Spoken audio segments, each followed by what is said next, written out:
if we speak about healing or recovery, we can look at it like a domino chain, right? You put up these domino bricks nicely. And of course, the first part, if that kind of like flips over, the whole kind of like chain flips over. And the first part for me, the first domino kind of like brick is sleep. Even today, like sleep is the most important kind of like really like brick in this kind of like domino chain for me. This awareness by the presence in my body just showed me, hey, that doesn't feel good, or that's not where I want to go. That's not what I want to accept, right? Because also depends on your other behavior patterns. Saying yes to many things and not saying no, and by that really overstepping healthy limits, that's really painful. So like I realized better and earlier and easier when something didn't feel good for me. It's very important to see that this people pleaser in you mostly starts because you want to be loved, you want to be part of something, right? Part of a team, part of a group, part of a family, whatever it is, right? And that's the starting point. I met Eva during the Social Impact Award Community Lab, and I loved the person I discovered there. I loved the empathy with which she was guiding an international community. Having the chance to hear about her life makes me even more excited about having her as a guest to this podcast. She has a history of anorexia and depression, which not only did she manage to overcome, but now she's helping others thrive in their own path. Eva Gruber is an expert for positive thinking, mental health, mental fitness, and habit change. She supports entrepreneurs, managers, and teams who have too many hats on or have too much on their plate. As a coach, trainer, consultant, and lecturer, Eva improves their well-being, relationships, and peak performance. How? By unmasking their negative mind chatter, mental self-sabotage, or other unhealthy habits, and by shifting that into positive thinking, healthy habits, and supporting routines. She is specialized in scanner personalities.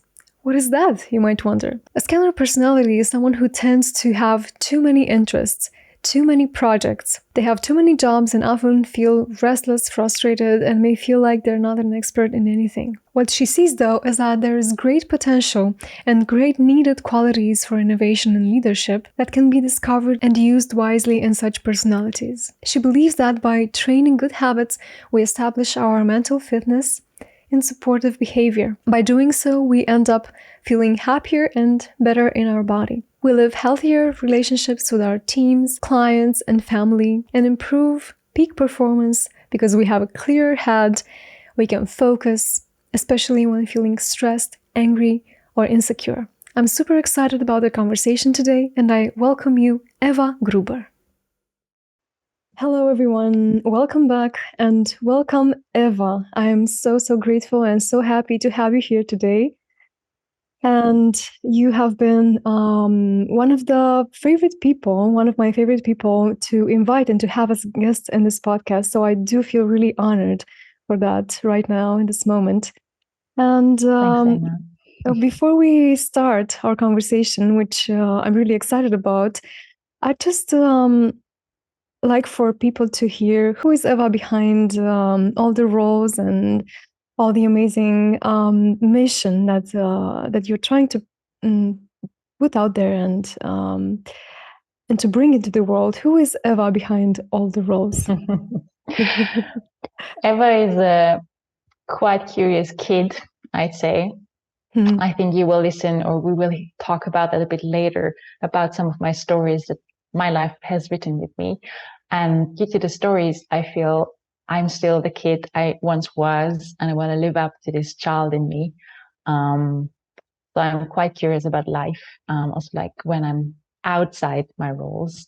At the same time, I'm in love. I'm in love with my fiance. I am so happy to be with him. I'm in the state of also like starting a family, so which is really great, and also like say big, something where the inner child and the future child together and play with each other, hopefully in the future. So that's me partly behind the scenes. And you can ask anything along here and right now and from here. So I'm super open. I'm happy to go deeper. I'm super happy that you share that, and I do wish all the best for your family and future family. And that is behind the scenes, but in front of the scenes, you are working as a coach, you're working with entrepreneurs, and you're in the business and in the mission of helping people get in touch with their potential and live a more luminous life, as we say here on the Bright Living podcast. And I do believe that every coach has a life story that brought them to understand better human struggle. And from what we spoke, I know that you understand very well human struggle. So I really love for you to take us all through your life story a bit. And what was a pivotal moment that led you to who you are today and what you do today? Yeah.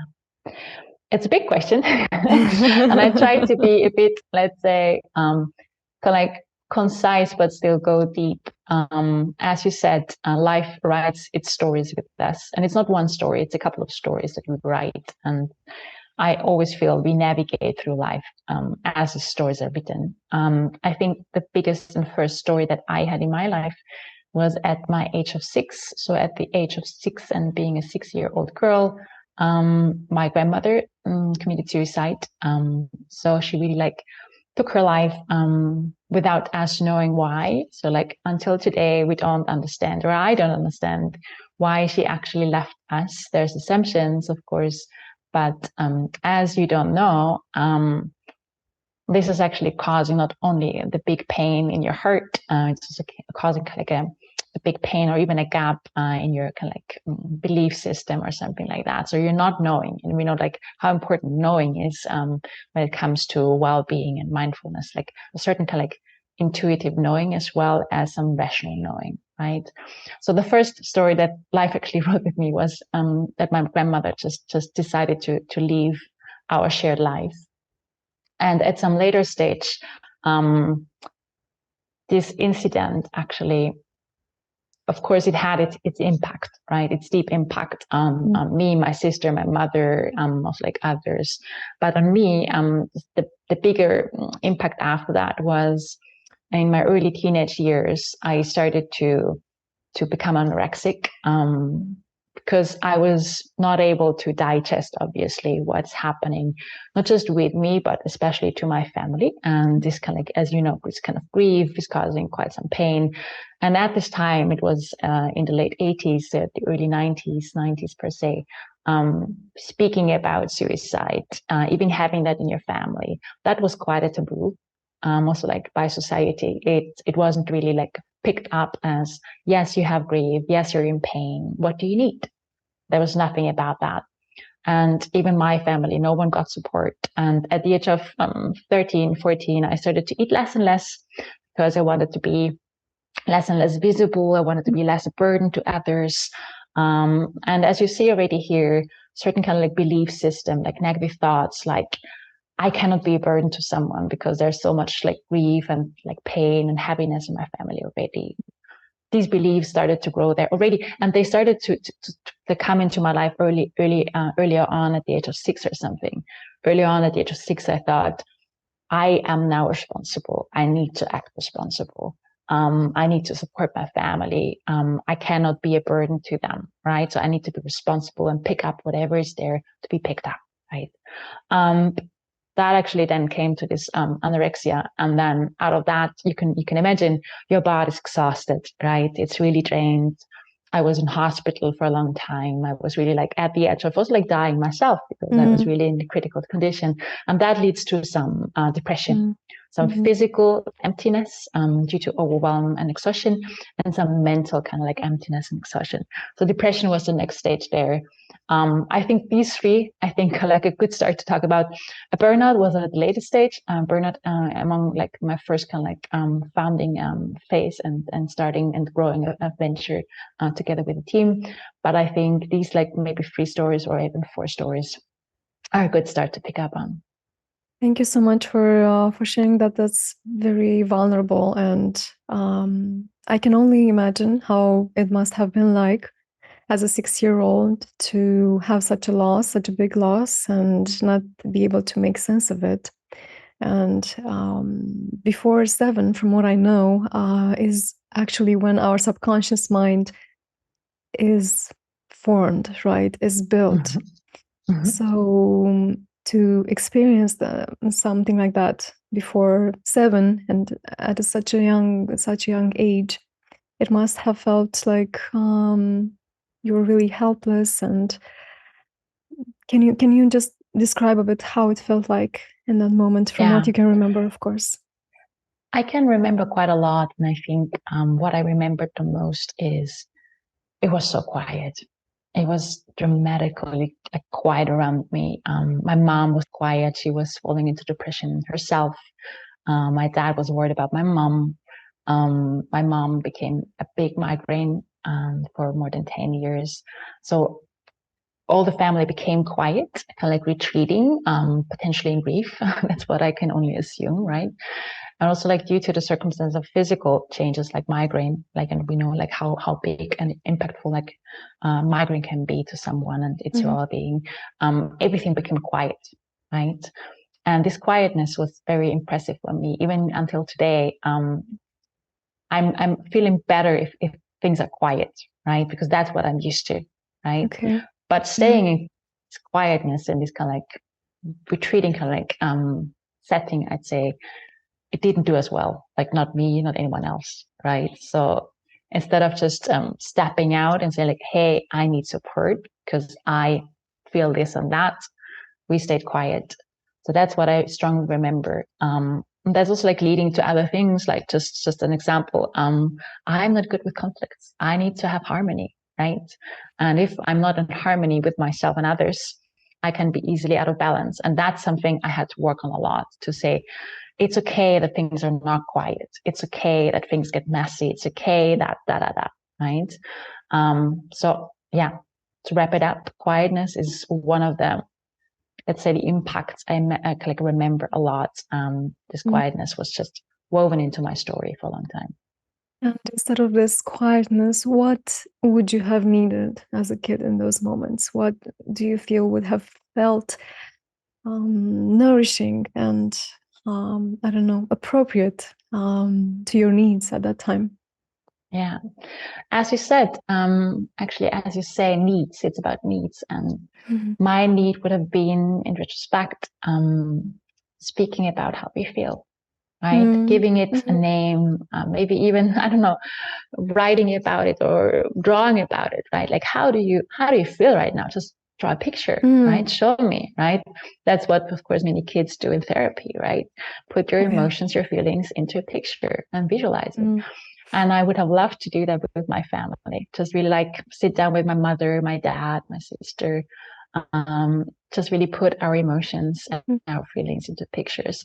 And by that, to start a certain conversation. And we know that conversations don't have to be done like with words. It can also like be with presence, with touch, whatever it is. Just with looking at each other. If we would like just now into each other's eyes for 20 minutes, we would have a deep conversation without even just saying a single word, right? So that's one thing I would have needed, I think. I feel like what you're saying, Eva, is so important to anyone who is going or who has gone through grief, because I feel like it's not so much the loss that we're experiencing. It's not so much the event itself, because that's not something that we can control. But our ability to come together, to experience that emotion, which is not bad, there's no good or bad emotion, but the ability to experience it together and to come together in that experience. And this year, actually, my grandmother too passed away peacefully, without her own will. And it was really, really, really healing for all of us, that we were able to be together and to cry and to feel the pain and to say how much we missed her, actually, and to welcome all those emotions in that space. That was really important, and that's the reason why I feel like I don't obsess about it. I have come to a certain peace around it, and to have that was really important, and especially as a young child, because I get this question a lot also from my clients. How should I help my kid get through something difficult, right? So how can I help? How can I be there for my child when they're going through grief or when they lose something be it something very small to us. I don't know, they lose a toy, or they lose a parent, or they lose a grandparent, right? What can I do to be there for them and to make this less traumatic? And what you just said outlines just that just allow the emotion, just be with the emotion and allow the child to see your own emotion. Yeah. Right. So thank you so much for sharing that. Yeah. Maybe one thing to add here, Emma, because it's important for me. If we look at our emotions, grief is a positive emotion. Grief comes from love. Grief comes because you have lost something, right? As you said, it could be your toy, it could be your pet that dies, it could be a person, of course, that is leaving. It could be due to divorce and just split up of a couple, right? And all that. So grief is a positive emotion because we have loved something that we've lost. And I think we have to shift in our society, in our conversations, in our beliefs. We have to shift that grief is nothing negative, right? That we have to push away, right? And not speak about it by that. Grief is something to invite to the table, to speak about in order to feel more connected, feel more present with yourself. And by that, ease up this grief. This, of course, heavy emotions in these times. Absolutely. Yeah. Absolutely. Thank you so much for outlining that. It's very important. And obviously, you didn't have the necessary and the ideal space to go through grief together with others. And that showed later in your development, right? And you seem to connect anorexia with what happened then. Can you tell us more about that? Yeah. I've been many times asked like, oh, why did it start, or how did it start, or what were the reasons why you got anorexic? And I cannot tell you a single reason. I think as life kind of like writes our stories, I think these kind of like reasons, these factors just became bigger and bigger and kind of like more and more. And by that, I had to step into something, obviously. I think one thing definitely was getting older and facing all these thoughts and these experiences more and more. And I was always the kind of like the kid or the youth that was feeling a bit older than the others. I have an elderly sister, and whenever I met her friends, they say like, "You're older, right?" It's like, no, I'm actually younger, right? So obviously, people perceived me already as acting older, or like whatever it seemed to be.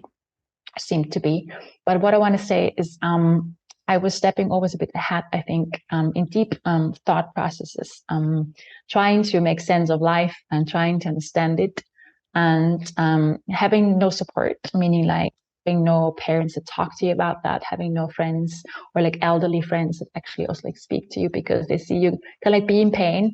That doesn't help either. So I was like, swallowing it down instead of swallowing food, and by that nourishing me for sure.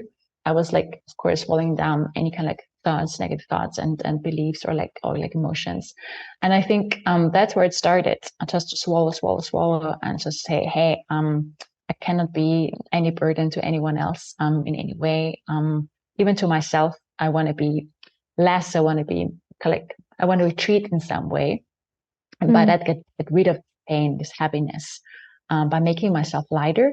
By making myself lighter, I started to feel numb, of course. That's one of the big kind of like feelings when you're like anorexic, you feel numb, you can like shut down any kind of like emotion or feeling about that experience. And you can like come to a like level of zero, which is super, super neutral. And even going into depression at some point, of course, as exhaustion is so big. Does this make sense to you?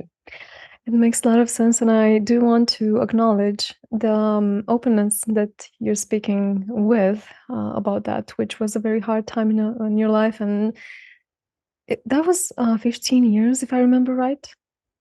A bit more even, but it started at the age of 14, 15, and it definitely went up for 15 years, like up till the age of 30. I can say that at the age of 30, really having this birthday, which is a big birthday for people, I felt like I want to be a woman again, right? Because anorexia also like shuts down or cuts down a lot in your female like experience. Many young women start to become anorexic because they don't want to grow up. They don't want to see their female body grow, getting shapes, getting breasts, whatever it is, right? This wasn't so strong with me, but only like at the age of 30, I really like had this feeling of I want to feel like a woman again. I want to step into womanhood again. Yeah. And when I hear the story, when I hear your story, and when I look at you now, and when I look at how I've been experiencing you in the last 6 months or more even, I cannot help but wonder how did you get out of that? Because it seems you were very down for many years, and I feel like many people who may be in the place that you were, many people who might be right now in that place, might experience some sort of hopelessness, some sort of permanence to their situation right then, right? And my question would be, what shifted, and how did things start to shift? Yeah. I need to tell the bigger story here to come to detail in the end, so please bear with me. Yeah. Of course, at some point when I got super anorexic and shifted into depression on top, my parents worried about me. Even our doctor, like medical doctor, worried in some way. All of them have not been experiencing any of that. It felt like to me back then, this was really new. Was not like today. Many have this like anorexia and all this. It's like, I don't want to say it's a trend, but it's yeah, we are like more used to having kind of like anorexia and other eating disorders around. But back then they weren't so experienced. And at some point still, they put me into therapy. Like they put a psychologist like in front of me, say like, okay, speak to this person. Right. That was the starting point of, let's say, some kind of like treatments. Did that help? Not at all. I couldn't connect to the person. I couldn't really like see myself with the person. I didn't feel safe. I didn't feel emotionally cared of. I didn't feel I make any progress. So there was quite some resistance within me. And I'd say the biggest part even was I was then in therapy, but as therapy kind of like ended, or even like in between during the therapy, my kind of like the people around me, my family, my friends, they didn't know how to cope with me. And I think that's one of the biggest things, the biggest hurdles. Like we can get some support, we can step into therapy, right? But what's then? What's after? What's next to it, right? So we have to have a support system for the support system in order to really like take care of everything, in order also like to support the family, the loved ones around you, to really like know how to take care of you, like, or know how to support you. That was a big kind of like experience with me. As I came out of therapy, as I came out of hospital, I was treated like very like cautiously, like nobody really like knew how to treat me. Even I didn't, right? I think that's when the really hard part of your coming back, actually starts, getting out of this first kind of like support. And I can tell about myself that what really, really shifted me and helped me is body work. Really starting to work with my body, just like getting out of my head, getting into my body. And that was the true shift. And I started to do more modern dance because I always loved to dance. I'm kind of like a freestyler, but still, and I started to take classes to just see my body in the mirror, to just, I don't know, wiggle around on the floor, to just get into my body, having this sensation, right? That was part number one. And then I stepped more also like into yoga, of course. I did that even before, but not so let's say intentionally. And I stepped into some kind of like yoga that helped me to get into my body more. And I think the third element here with the body work was definitely something around methods like Avi Greenberg and other methods where you really tune into your body and try to feel, of course, what's there and let go. Right. Also, like in the moment of feeling this, in the moment of having attention with someone or with yourself, sensing that and letting it go. That was quite an intense kind of like period of my time of my healing. Going into my body and working with the body and trying to not get out of the head only, but connect these two elements, let them speak and have a dialogue together. Yeah, I feel like body work is such an important tool for healing trauma. And I've experienced that also myself, but also read around it. But it's also a bit controversial in the way that some people have experienced that going into their body actually reactivates the trauma.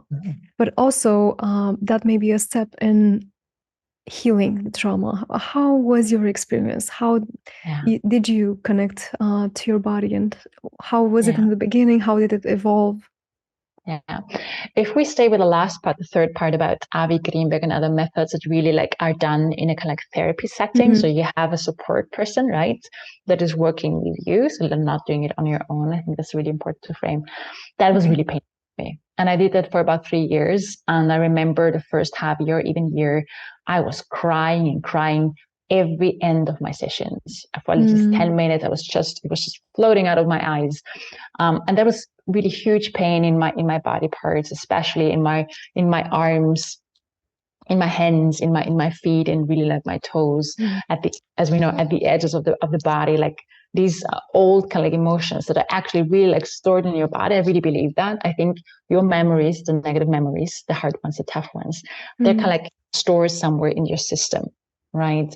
And this needs to get out in some way. And I had this experience that all of that tried to get out of this, the endings of your body, right? Which is of course, your fingers and your toes.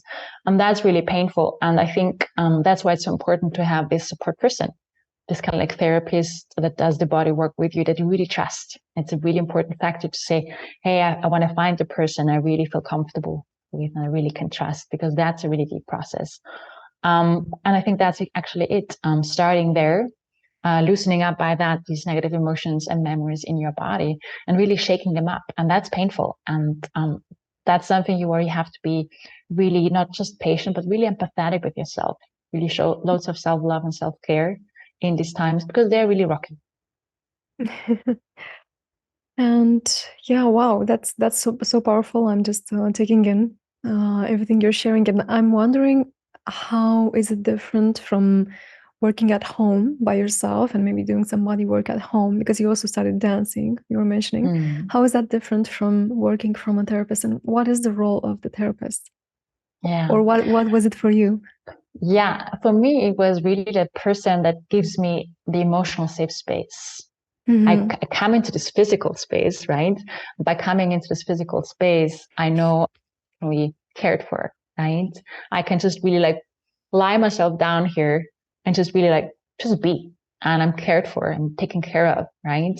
And I can show who I am. I can let everything out. And I did. You can imagine one of my sessions ended like me having my whole mouth like really like opened up like a shark. I couldn't close my open mouth for 15 minutes. It was open like hell. It felt like I want to finally scream and share and just not shut down. I want to really open my mouth. I want to tell my opinion. I want to say no if I don't want to do something. I just really want to set limits there. And for that, you have to have this therapist that is creating this emotional safe space, right? That's so and I think important. that's the biggest role of this person, next to, of course, having beautiful, strong knowledge and, of course, many techniques how to treat you, right? Is first step, creating the emotional safe space for you. I absolutely agree with that. And that has also been my experience as a client and as a therapist doing body work with others. And thank you so much for sharing that. This makes me curious today, in these days, what is your practice when you start to feel, again, some emotion, some heavy emotion gathering up there? What is your body work practice? Yeah. I still do quite some yoga, like 3 to 4 times a week. I did before COVID, I did 5 to 6 times, which was really great, I have to say.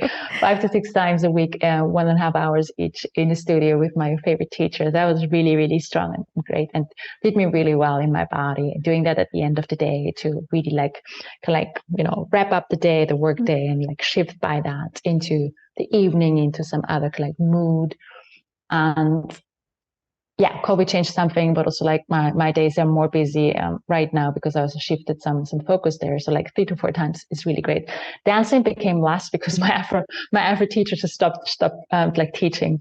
But I'd say one element that we haven't talked about yet, which is really important for me now, to tune into my body and shift, because everything that we experience, any negative thought, any negative emotion, any negative feeling, like fear or anger or shame or guilt, kind of like some nervousness or some tension in your body, right? In this very moment, we just have to become aware of it right? And by becoming aware of it and like naming it, you can start to intercept it and then shift. So for me in life, everything is about labeling it by becoming aware of it, intercepting it by that, and shift, right? And I intensified my knowledge and my practice in positive thinking. Like, how can I actually make a challenge or a problem? How can I turn that into an opportunity or a gift, right? That doesn't mean that everything is shiny, whatever, pink or super easy. No, it doesn't, right? But it means that I don't want to go down this kind of like loop. I don't want to go down this negative like thought spirals. I don't want to just hang in there. I want to acknowledge it. It's there. And by that, I learn and I intercept it in a shift. And I do that a lot with activating senses. So we can do also like one practice today, just really like experience a situation, and then in the situations like, hey, how can I activate the senses? And of course I have some different exercises there to use the sense of touch, to use the sense of hearing, of seeing, of even smelling sometimes, right? Especially as like checking your body, like scanning your body. And this helps me a lot because this I can do at any time. It's not like a meditation to have a quiet, kind of like safe space around you. These exercises I do can be done in a super hectic meeting, in a tense conversation. They especially should be done there to not go down the spiral and this negative thinking. I love how that sounds, and definitely I want to, and I'll invite you to guide us through a practice because it makes me really curious, and I do want us to experience that. But before that, I just feel like we jumped a whole bunch of your story, and I feel like it's important to. I just like to go back a bit, and maybe I'm starting to wonder. So. More than 15 years with anorexia and depression, then 3 years with body work and dance and working with a therapist. How did the shift start to look for you? What were the first signs that you were starting to get better? Yeah, I think the first signs were really like feeling more rested. I think we all know that if we speak about healing or recovery, we can look at it like a domino chain, right? You put up these domino bricks nicely. And of course, the first part, if that kind of like flips over, the whole kind of like chain flips over. And the first part for me, the first domino like brick is sleep, like restful, restorative sleep. And I felt I can sleep better, right? And sleep becomes for me more important actually. And even today, like sleep is the most important kind of like really like brick in this kind of like domino chain for me. If that brick kind of like flips over, that's really like, that's a bad kind of change.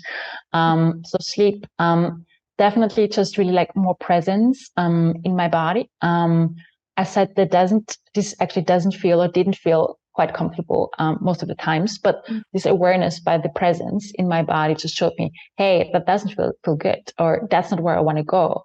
That's not what I want to accept, right? Because it also depends on your other behavior patterns. With me, I have a strong people pleaser in me. And saying yes to many things and not saying no, and by that really overstepping healthy limits, that's really painful. So like I realized better and earlier and easier when something didn't feel good for me, right? And just recognizing that was a big shift. Wow. These are one of the 2 steps I had, and then of course other followed, but that's definitely the first 2. That's super powerful to be able to realize that something is not good for you, and to be able to acknowledge that. Yeah, that speaks a lot to you being in touch with yourself and being connected to yourself and to your own experience, be it negative or positive. And then I'm starting to wonder, so if I go even further on your path, right? So you have this, I feel like saying, coming back to yourself. You feel like you've gained yourself back, you connected back to yourself. What was the moment, or what experience led you to realize that this is what you want to do with others as well? You want to guide others, you want to help others on their own journey, on their own path. And I just love how your face is lighting up as I ask you this question. I love this question as well. This helps me also to go back and see like how it really came upon. I need to say, like about 10 years ago, even a bit more, I started to work in a very specific field of behavior change. I've always worked in sustainable topics. How can we use resources, existing resources, with more care, and by that sustainably, right? But about 10 years ago, I started to work on behavior change about a certain topic. I also like stepped into one or two other topics, but I was always doing that on a management level. I was the CEO of the companies I worked with or like co-founded. And I felt like that's beautiful, you know, like being able to make this change, like with a team, with services. But at some point, of course, I had a deeper kind of like self-development journey, and I felt like I want to be with people, right? I want to be and work with the people that I actually serve in the end. And I wanted to kick at this kind of like management level. I just wanted to go back to the core, which is the human, right? And work with this person, this woman, this man, this non-binary, whatever it is, right? And that was for me so important because I think like along as I was like shifting in my personal journey, coming closer and closer and ever closer to myself and to my needs and to my wants and how to live up to them. And it's still a journey. I'm not there yet, even myself, right? So I decided I want to go back to the core, which is the human, which is one-on-one settings. I work a lot with groups, with teams. I train them, I guide them in programs. And that was super important for me to decide I go back to the core, I go back to you as human, because that's where the biggest impact can be. Also, like my biggest learnings, as we know, like what we provide, we want to make sure that this is something impactful. And how can I know best, if not just really work with you? Does it make sense to answer your question? Yeah. I was just reflecting on how you don't have to be healed. You don't have to wait to a point where you say, now I'm totally fine, I'm completely healed, and now I can start to support others. So it's always a process. It's going on and on and on, and it's not a place where you get and everything is just, wow, okay, I have no work to do now. That we're always, it's layering, right? So we're working, and at the same time, our goal in life is not just to work on ourselves. So we have the opportunity to develop. But as a coach, you develop also while developing others, or while you help develop others. I have many people ask me, when do I know if I'm ready to become a coach, or when I'm ready to support others in whatever therapy, yoga teacher, or anything? Because I don't feel like I am balanced enough to do that. And I love that you come with vulnerability and you say, I wasn't completely fine, or I didn't wait. It just came as a mission, as a way in which I wanted to serve. So thank you so much for that. And how's it been going? Well, maybe one thing before I start to answer that, I think if you are a person that has a curious mind, and if you're a person that shows quite some empathy for others, I'd say these two factors, these two ingredients, actually, curiosity and empathy, that's two strong ingredients for becoming some kind of like a support person in the future. Must it be a coach? No. Can it be some kind of other like consultant? Yes, right? And I think there's many opportunities how to support others without overstepping unhealthy like boundaries, meaning like people pleasing or something like that, and by that losing your own like empathy, right? I think that's important just for yourself to discover. Do I have this big curiosity about others, and do I have this big empathy for others? And I want to combine these two factors and bring that into a setting, into a service or something like that. And then again, I think I also had this question to one of my mentors back then. Hey, which kind of education and qualification should I do? Because I think I'm ready now, right? I had coaching and some kind of form of coaching. I had this like in my back head, you know, like for my very much future, right? At some point, maybe being 50, whatever, I can do that, right? It came faster, like earlier to me. But again, I was also like asking my mentor, what should I do now? And he was saying like very smartly, and I want to always pass this on to others, just get clear first on the target audience you want to serve.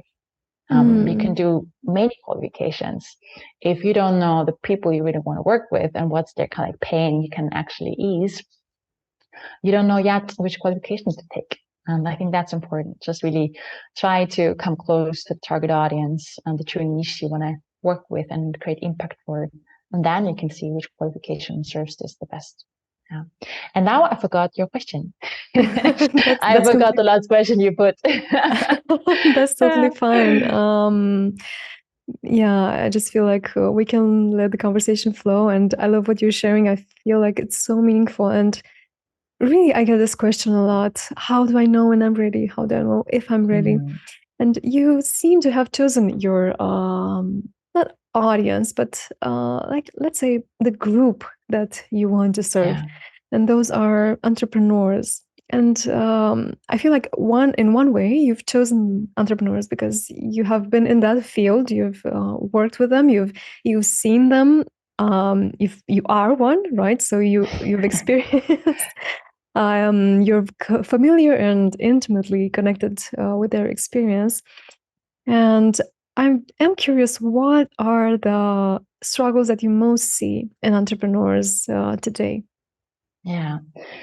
So the people I work with are former founders and entrepreneurs, or also like managers that are really engaged in what they do and their teams. So it can be completely setting up a company of an organization. Most of them are like very like driven, meaning engaged and innovative. So it's like this mindset of being super curious and by that super engaged and like having all these ideas and making them happen, right? And there's quite some things of what you see with this kind of like entrepreneurs or kind of like really engaged managers and teams. Like first of all, many of them are super, super achieving, meaning like with like hyper achieving, right? And being achieving is super, super cool and it's really needed. But as you already see, like being an achiever, right? That's a quality, that's a strength to say, I have set myself a goal, or we have set ourselves a goal, and we want to go there. And once we have done that, hopefully you celebrate yourself for that and your team, right? So being achieving is really needed if you ask, especially an entrepreneur, like a team that wants to strive. Being a hyper achiever, that's where the system is actually kind of like flipping, right? So the negative is actually this quality being achieving actually flips over into a hindering kind of like behavior, into actually self-sabotaging behavior. So hyperachievement is very, very present with many of them as their idea kicks off, their intention kicks off. It's just a consequence for many having this kind of mindset. Another very common kind of like struggle or like hindering for them is definitely a certain kind of like restlessness. Again, here in the beginning, the quality is to be curious, right? And by that, to have ideas, right? That's beautiful and very needed if you want to create something. But if you have too many ideas, if you have a restless like curiosity, then again, the system is flipping. And this, in beginning, this quality strength actually is starting to become hindering self-sabotaging behavior. And there's many others also, like being kind of like potentially hyper-rational instead of just rational, right? Overusing logic, and by that, everything that leads to certain decision making, and by that losing kind of like empathy and intuition, which is so important in so many fields of our work. That's also like this hyper rationality is also like a very big pattern. And then for many as well, people pleasing, like really like showing too much empathy, showing too much love and care for others. In the beginning, love and care, beautiful. If you get that, take it, because it's really, really something that you have to nourish yourself. But if you, as a person that gives it, kind of like give too much, right? This is again flipping from a quality of strength into like a self-sabotaging, hindering behavior. These are just some of them. And maybe one element to just put on top, many kind of like, in this case, entrepreneurs or managers I work with, their temperament is actually being introverted, right? Having this need for quiet, for less stimulation, for smaller settings of whatever there is, right? But as they're a former founder or as an early stage, like whatever team member and by that manager, they oftentimes step into an extrovert's shoes, right? They are introverted or ambivert at the heart, but they move into an extrovert's shoes, and by that, of course, overwhelm themselves, overstimulate themselves. And I work with them a lot, and because this is a big pattern I see in the last couple of years, and I want to intensify my work with these kind of like temperaments that are really challenged and face a very different day. Yeah. That is really beautiful, and I feel it's much needed. And I find a bit of myself in what you're sharing. When I did a saboteur test 10 years ago, I believe, I discovered what was there, which was a hyperachiever and the people pleaser. And I've been training myself from that ever since. And I know many people struggle with that. At least maybe many people who reach out to me struggle with people pleasing, especially. Mm-hmm. And at the same time, I feel like these saboteurs are also trying to protect us in a way. They're trying to do good. They're trying to make us, I don't know, get further in life, or they're trying to increase our impact. But at the same time, they're taking something from us, so they cost us. How does one heal from especially people pleasing? How do we get yeah yeah so the first part you just addressed is really important, because we call it saboteurs, and maybe for the listeners, a saboteur is a mental behavior that is actually harming you because you're self-sabotaging yourself, right? A saboteur can be, as said, the people pleaser in you, and the people pleaser in you can say, I'm your friend and you need me because otherwise no one will like you. Right? Or I'm your friend and you need me because otherwise you will not be part of anyone or anything, right? So it's very important to see that this people pleaser in you mostly starts because you want to be loved, you want to be part of something, right? Part of a team, part of a group, part of a family, whatever it is, right? And that's the starting point. Being loved and being cared for, or giving love and giving care, that's equality, right? But if we do that as we fear to not being liked and loved, as we fear to not being part of something, that's the wrong motivation, right? So it's very important for the people pleaser in you to realize that sharing too much love and empathy is actually just harming yourself as you actually reduce your self-care and self-love, right? So people pleaser, of course, is in it actually extremes. It's kind of like behaviors are like flattering others, saying, hey, you look so great, da da da da da, whatever. Or even another extreme is rescuing someone, even though this person has never asked to be rescued, right? You just really do everything to potentially rescue the person. And I think what's important there, if it comes to the healing question, if we give too much empathy and bad love and care to others, right? We need to really set healthy boundaries again. We need to say more no and more yes to ourselves, which sounds so easy, but isn't at all, right? We need by that to be prioritized and really like set more healthy limits. And it's a lot about self-care. So the more we want to step out of the people pleasing us, the more we have to step into self-care by self-empathy and self-love, right? Sounds very simple, right? It's really big. And I can tell from my own experience, I was like, have this people pleaser. I had it in my DNA, and I really loosened up a lot of it already. But one thing also to think about is many times this also comes from your education upbringing. It can be option number one. It's really with you from the very start of your life. As you're born, you have certain behavior patterns. These are really like some kind of markers with you, and by that you might easily have stepped into that even more and more. Just it grew. But it could also be that your upbringing through your parents or other like caregivers actually really like cause this like people please or whatever it is to show more in you and like grow as you either mirrored your parents or compensated them, right?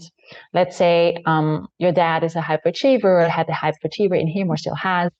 You might want to please your dad by doing certain things in order to live up to his expected achievements, right? Other scenario, this would be the mirroring. The other scenario is that you compensate your mother, because this is like unfortunately often the case.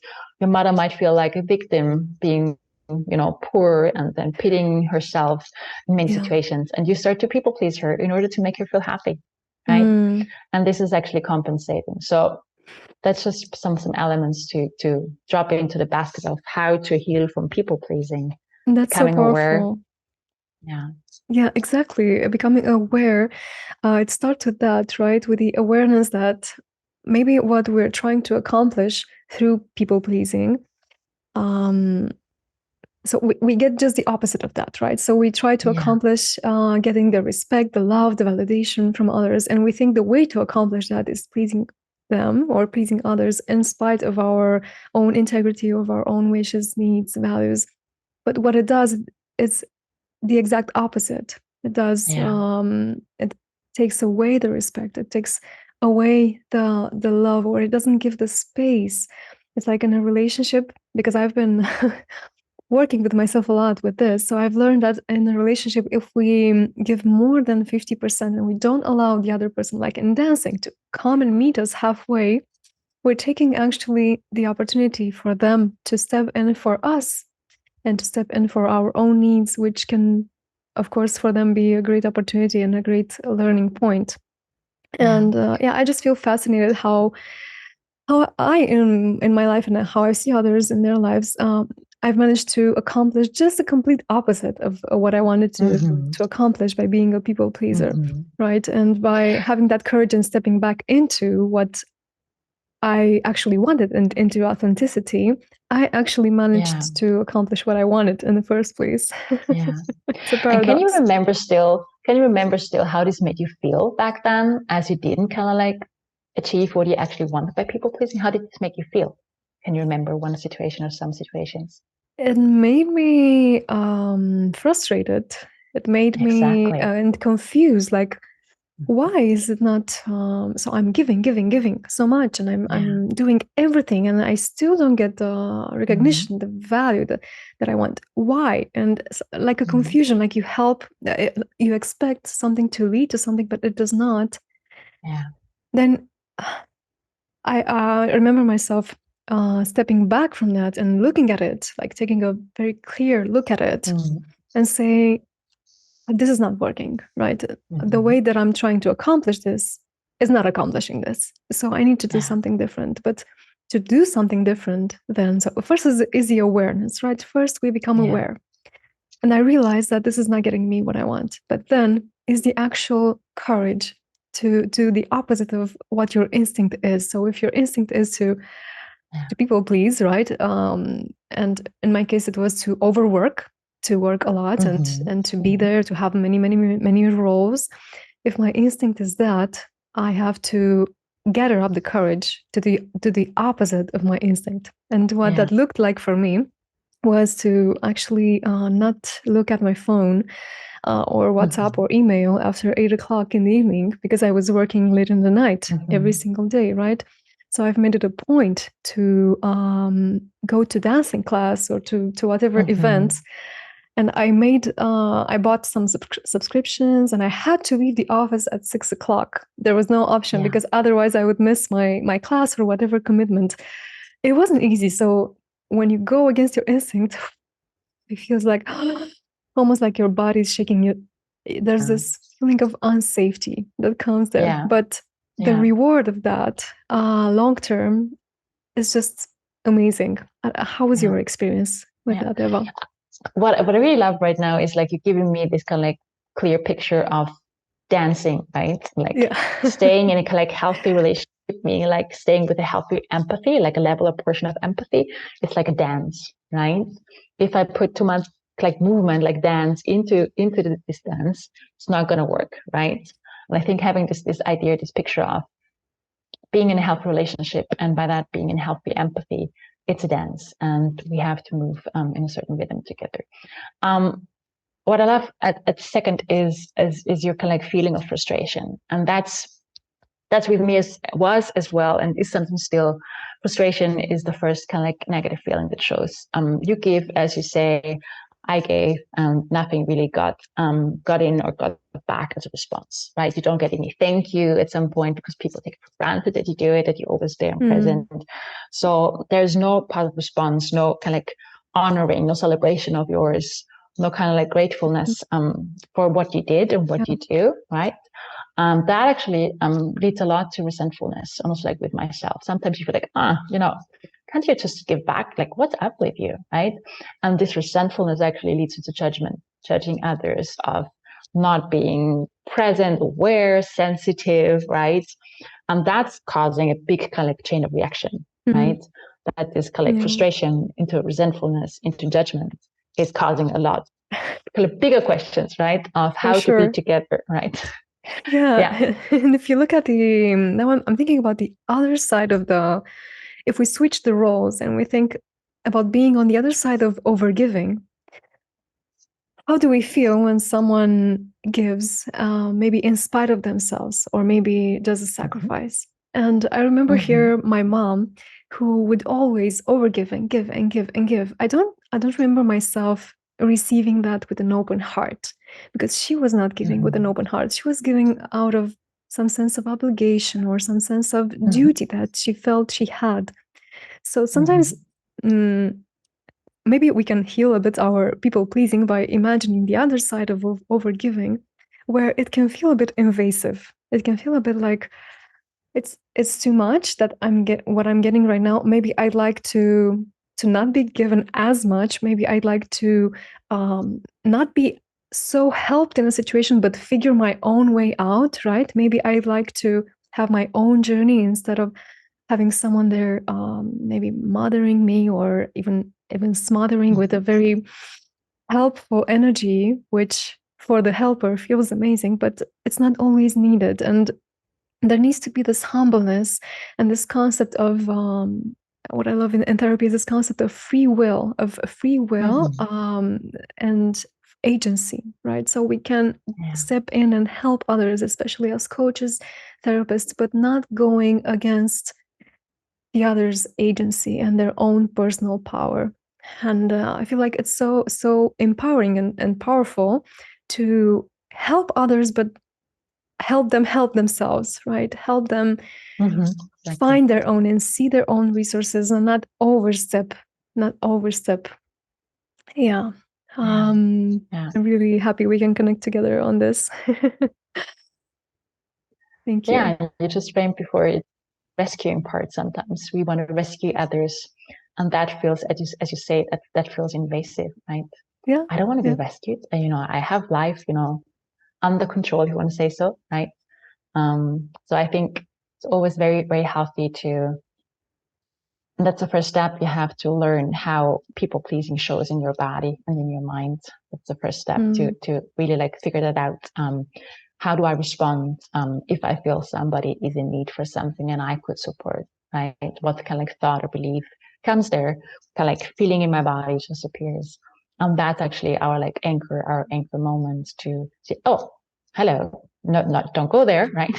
Let's just really label that, by that, acknowledge it and intercept here and shift. Right? Yeah. It's true. Is that an example of mental fitness, what you just showed right now? Yes, it is. It is becoming aware of your negative beliefs, your thoughts, even your body reactions. And by that, this awareness, you can really say, hey, I can label in the next situation, I can label my people pleasing in this moment, not by judging it, but just be really present and aware and having this kind of discernment. I'm people pleasing here right now, and then intercepting in this very moment, also by shifting into some exercises and even more. Yeah, so it's an example, definitely. How is mental fitness different from other concepts? I'm really intrigued by this idea of mental fitness, and I feel like going straight away to mindfulness or meditation, but I don't want to make any assumptions. So and you can. It's totally fine, because let's say first, staying physically fit is something I think we have understood right now, even though we're not doing it always. It's totally human as well. We have understood it's really important to stay physically fit if we want to be a well performer at work, if we want to be really well overall in our health, right, with our health. But staying mentally fit is, I think, still something quite new to people. It's coming from the field of positive psychology, which just means that every problem, every challenge can be turned into an opportunity and gift, right? As said before, it's just this kind of mindset, this kind of perception about harder times, tough times. It just means we don't have to always do heavy lifting, right? It can also shift easily into some more curiosity, and by that also some more ease. But if it comes to mental fitness per se, what is it actually? It's this kind of positive thinking, right? It's this idea of not staying in the negative belief, in the negative thoughts, in the negative feelings, but realizing that as early as you can, and intercept that and then shift, right? And I think it's so important because just the research shows that actually 4 out of 5 crises, might be a tough conversation, might be a conflict at work, might be anything else. We actually tend to respond negatively. like in 4 out of 5 crises we respond negatively. That's really a lot. And you could say, hey, that's not with me, right? I hope so, but it could be, because that's kind of like the average. And also, like, one of the really impressive research numbers is this kind of like 3-to-1 ratio, to say, for every negative thought that you have, like thinking like, I'm not good enough for this job, or I'm not like really good in this relationship, right? I don't show up in this relationship, something like that. You have to have 3 positive thoughts. Like, just to balance out with 1 negative thought, you have to have 3, right? And I'd say that's quite some work if you don't have any tools at hand that help you to go there, to make this heavy lifting a bit less heavy, right? And by that, shift into the positive thinking earlier, as usual. So it can be trained. It's not like I am a negative person, or I have this belief and it's set in stone. We can train that. And you wanted to know the distinction between mental fitness and meditation or mindfulness. I'd say it's beautiful on top or add on. It's not replacing. It's adding to this kind of like self-development or inner work, right? Meditation and mindfulness, we know at many times we want to retreat for that. We want to have a quiet, kind of like emotional safe space around us, right? We're not usually doing that in public or in public transport, whatever. That's not our space to meditate or do mindfulness work mostly, right? With mental fitness, these kind of like methodology, this kind of like practice is really created and dedicated towards doing that in the midst of tension, anger, fear, stress, doubt, insecurity, right? Any kind of this kind of like tension and negative emotions or feelings. That's exactly where you apply that, right? You're not doing that in quiet, kind of like retreating. You're doing it in the midst of the storm, right? In order to, as said, not go down a negative spiral, a negative like belief, but to acknowledge that, label it, intercept it, and shift, right?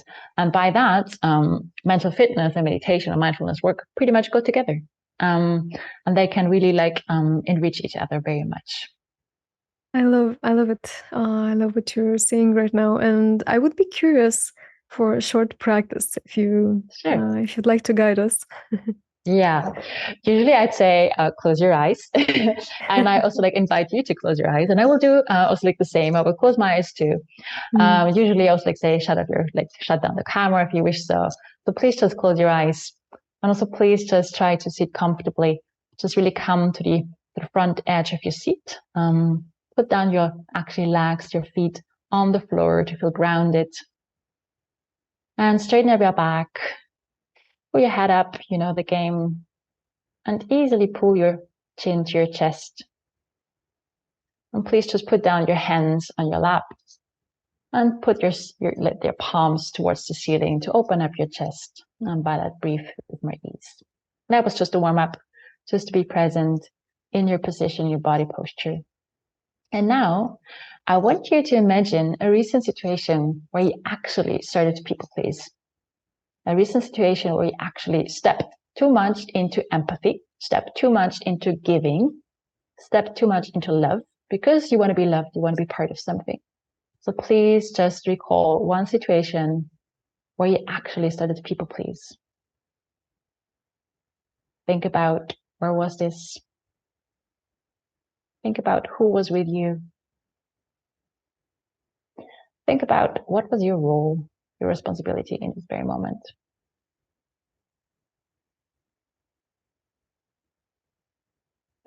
And now I want you to sense and feel into this situation, how it made you think. Maybe some thoughts, some beliefs show up. Or how it made you feel. Any tension in your body. Maybe you can feel it right now. Next to the thoughts, the beliefs that show. Maybe you feel something in your body. Maybe something feels hard and tense. And if you locate it, just put your hand there. Put your flat hand on the body part that shows some reaction to manifest this body part. And now I want you to put your hands down again and put 2 fingertips on each other and start rubbing these fingertips very gently. Put 2 fingertips on each other and start rubbing the fingertips very gently. and sense into this sensation. Feel into everything that you experience here with big curiosity.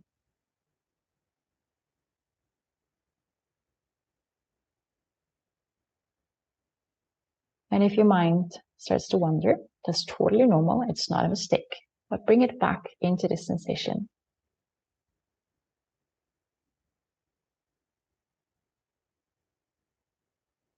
And now open up your other hand like a flat piece of paper and put your fingertips on the open palm and start rubbing your fingertips on the open palm.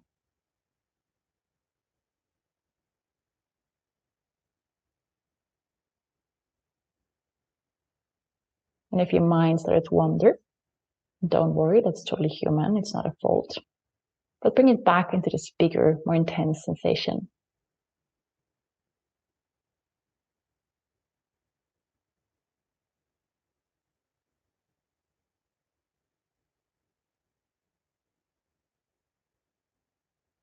And now put your hands down on your lap again and put your right hand on your belly.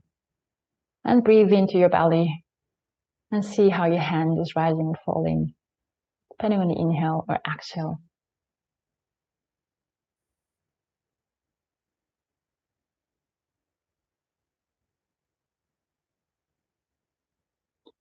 Before we open your eyes, and we all open our eyes, just feel into your body and feel how it actually shows right now. If after this exercise, you were able to let go of some belief, some thought, some tension in your body, if something feels more at ease.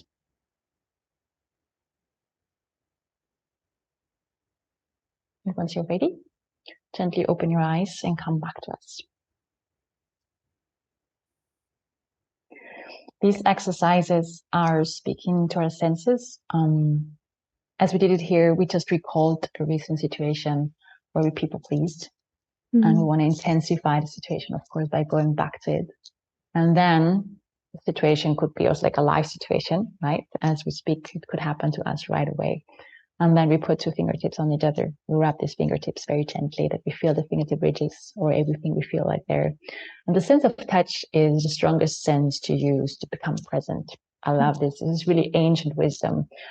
The sense of touch is the one thing, the one tool next to breath, I'd say, you can use at any time. You can use easily and so impactfully. So the sense of touch is bringing you into the presence, right? By rubbing these fingertips, right, you can like try to intercept and kind of like disconnect and shift, start the shifting. And then, of course, opening up the other hand and really putting your fingertips on the surface is actually just increasing the sensation, right? It's making you even more present. It's helping you to even intercept more stronger and shifting with more ease, right? And that like section just has to last for eight seconds, nothing longer. 8 seconds, 30 seconds, anything like that. Super good, super great. Helps your brain to kind of like intercept and shift already. It was such a great practice that I feel much calmer. And I realized I had a small internal, a very quick but powerful internal shift.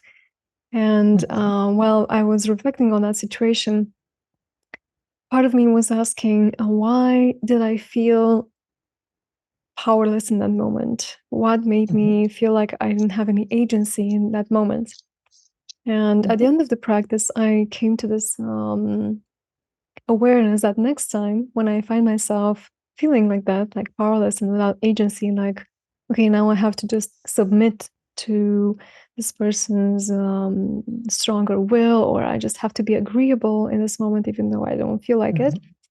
I can just rise up to my power and say something or say what I want and need without feeling that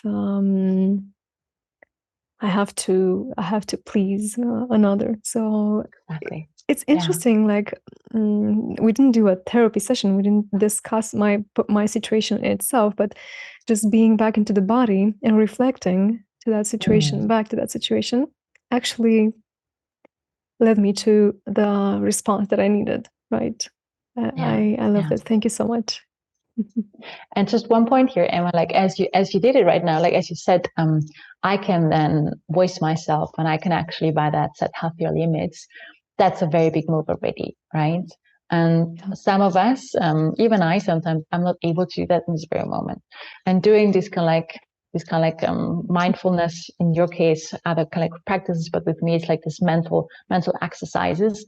It just gives us the kind of like break and the space that we have to shift into a clearer head, shift into the self-empathy, and by that shift into the space to make a smarter next move, right? With you have beautiful practice. You can say like, hey, my next step is, I just don't have that yet, that skill set, right? We have to create the space before, and then with this clarity, with this focus that we have, with this empathy that we feel for ourselves, then we can make the smart, wise next step happen. Yeah. I love it. And thank you. Wow, Eva, so we're getting close to the end of our conversation already. And you shared a lot and very vulnerably about your time when you were struggling. You shared about how you got out of that and how you started to help others and are still helping others. And I feel like closing the circle now. And to close the circle, to those of us listening who are going through some struggles right now, be it anorexia or depression or some personal crisis that maybe we didn't mention here today, what would be your message for them? If I would tell my own teenage, Eva, I would say, voice yourself, and by that, ask for support, right? But do that to the people you feel cared, like after, like taken care of. So go to the person that you feel safe already with. Could be your best friend, could be an elderly friend, could be your grandmother, right? Grandmothers are so important in our lives because there's a generation that is a bit, of course, a bit more disconnected maybe from us, and by that even more wise. So yeah, voice yourself to someone you trust, and by that, do the first step to get support. It will help you so much. That is beautiful. Thank you so much. And thank you for today's conversation. And actually, one more question. Where can people find you? I'm online. Yes, I have a web page. Yes, it should be retexted. So maybe go for my LinkedIn first. I'm pretty much present at LinkedIn if you're there too. I have an Instagram, but honestly, I'm not really like a social media person, so I rather copy paste. But LinkedIn, Instagram, send me an email to hi@evagruber.org. I'm sure this is in the show notes, but I'm sure you can reach out at any time. That feels good for you. I will put all these links and your email address in the description here below this video. And thank you so much, Eva. Thank you everyone for listening. I'll see you next time. And until then, take very good care of yourself and stay in love.